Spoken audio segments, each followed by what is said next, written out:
Hey you guys, you should have just watched I Love My New Toy. This is a very fun book because I know a lot of us really like the piggy and elephant books.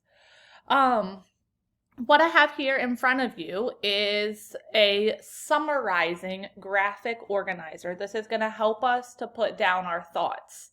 So if you see on this side it says somebody, wanted, but, so, then, just like we've had.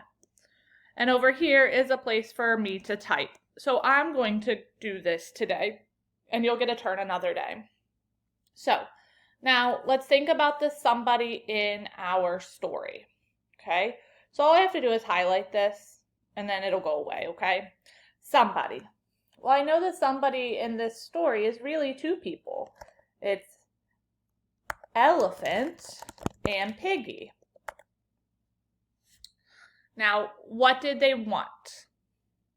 They wanted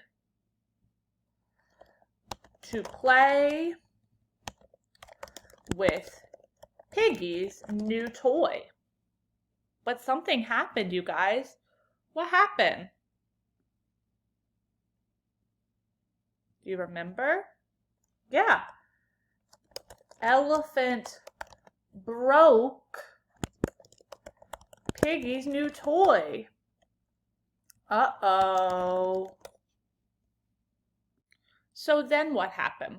The toy has been broken. And then who came in? Oh yeah, Squirrel came and fixed the toy.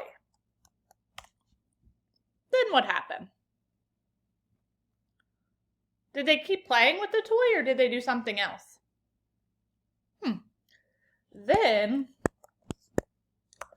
Piggy and Elephant decided to play together. And it's as simple as that. That is summarizing.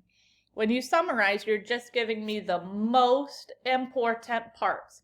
I don't need all of the details of the story when we summarize.